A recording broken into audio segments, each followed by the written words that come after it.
saludándole atentamente su amigo José Manuel Marmolejo Delgado en nuestro programa Hace algún tiempo en ese lugar, de esta gran estación OMV Radio en Ecatepec de Morelos, Estado de México.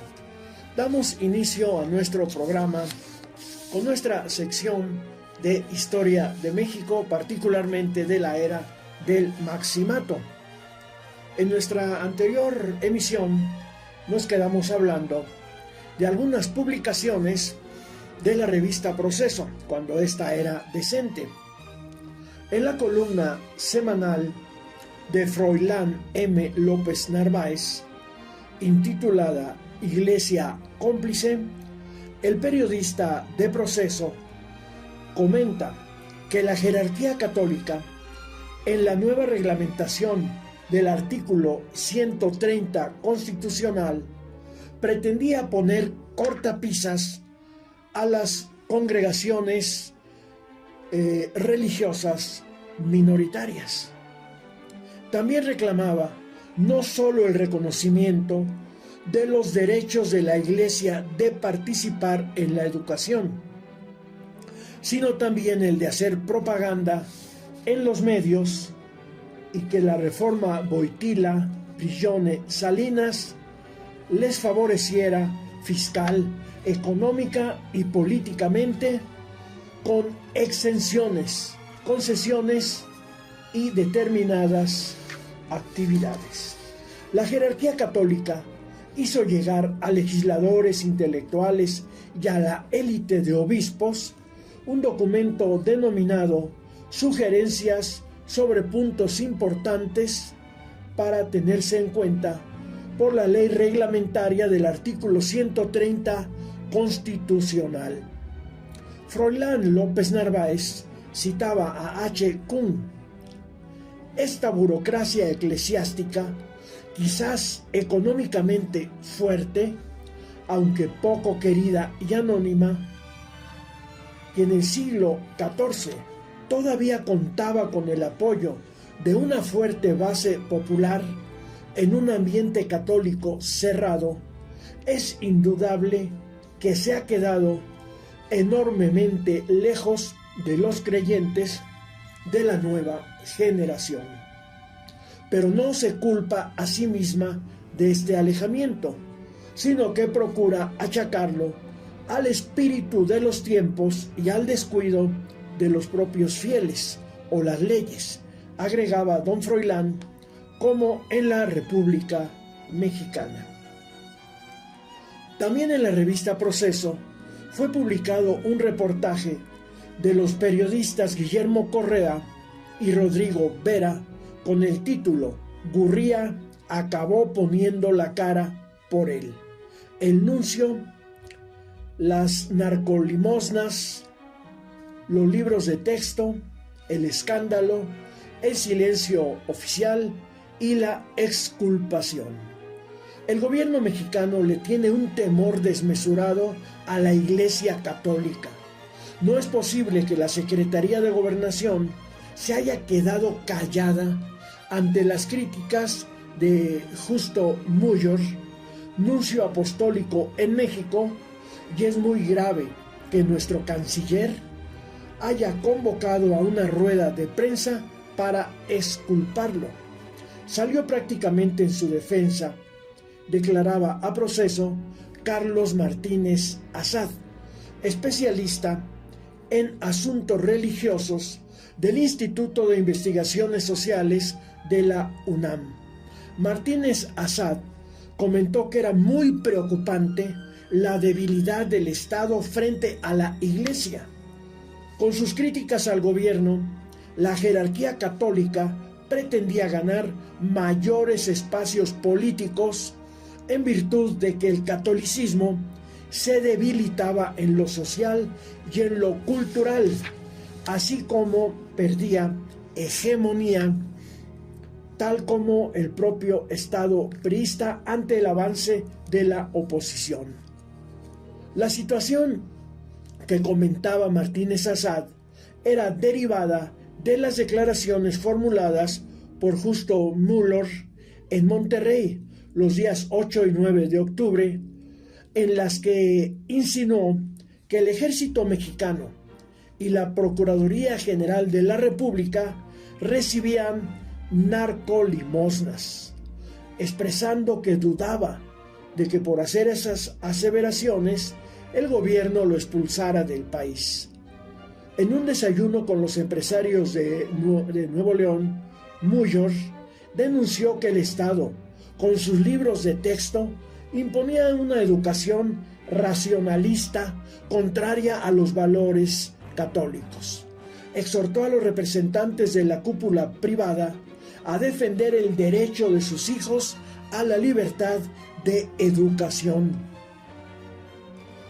En lo relativo a la educación sexual, dijo: tengo en mi poder ciertos libros que están distribuyendo en escuelas mexicanas y hay unos dibujitos terribles que yo creo que ustedes tienen derecho a exigir al Estado que no los utilice.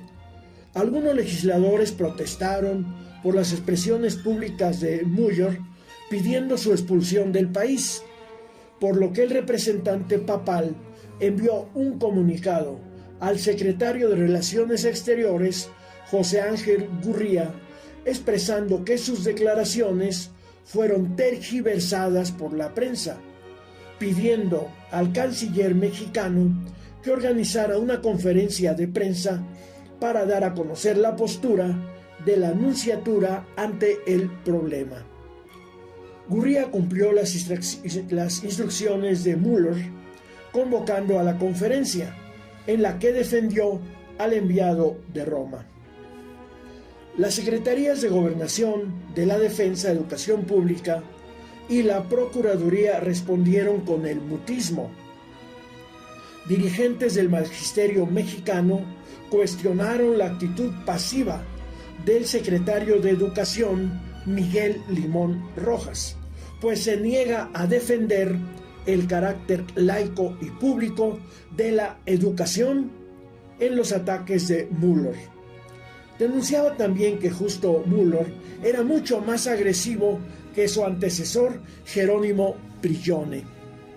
Martínez Assad cuestionaba la postura contraria de la Iglesia en relación a las políticas de control demográfico y al uso del condón, señalando que la ambigüedad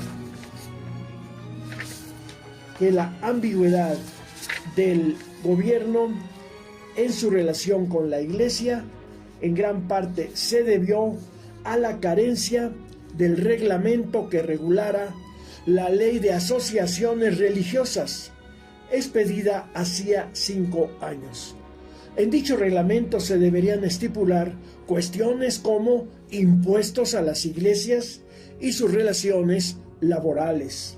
Denunció que Müller poseía fuertes intereses y relaciones con el Opus Dei, de que era tal vez la organización católica propietaria de la mayor cantidad de colegios, por ello su oposición a la educación laica, que era México una punta de lanza del Opus Dei en América Latina, contando nuestro país con el 10% de los miembros de esa organización en todo el mundo. Grupo creado en España por Escrivá de Balaguer. Martínez Assad manifestaba que en España el Opus Dei imponía ministerios, incluso en la era post-franquista. Ante ello, el obispo emérito de Papantla, Genaro Alamilla, respondió que justo Müller requería de asesores que le aconsejaran qué se pudiera decir y qué no en México, en donde el tema de la educación laica siempre despierta ámpula. Dijo que en México el gobierno usaba el laicismo con fines persecutorios contra la Iglesia. Se quejó de que el Estado tenía el monopolio educativo. Abogó por una escuela libre, sin ideología impuesta. Fanfarroneó, asegurando que algunos veían a la Iglesia como al negro de las ferias, tampoco a nosotros nos hacen nada. En otra nota, Proceso publicó la opinión del órgano informativo de la Arquidiócesis de México llamado Nuevo Criterio, que denunciaba el nuevo reglamento de la Ley de Asociaciones Religiosas que ya tenía listo la Secretaría de Gobernación, pues era inconstitucional y atentatorio del derecho humano a la libertad religiosa, una negación y marcha atrás de la ley, por lo mismo de la reforma constitucional al 130. El director de Nuevo Criterio, sacerdote Mario Ángel Flores, agregó que el reglamento representaba en las mentalidades más retrógradas de nuestro ambiente político. Proceso obtuvo una copia del dicho anteproyecto, que constaba de 55 cuartillas. El profesor de la Universidad Iberoamericana, Raúl Small, calificó a ese reglamento de inquisitorial, una contrarreforma que limitaba la libertad de la Iglesia, antidemocrático, jacobino, jurásico, semejante a la siniestra ley Calles. Todo ello por las facultades que otorgaba a la Secretaría de Gobernación para supervisar el cumplimiento de la ley religiosa, y prohibía que la Iglesia hiciera propaganda política. Intentó devolver las manecillas del reloj de la historia. Concluía. Pero de esta temática continuaremos hablando en nuestra siguiente emisión de hace algún tiempo en ese lugar, de esta gran estación OMV Radio en Ecatepec. Se despide de ustedes su amigo José Manuel Marmolejo Delgado.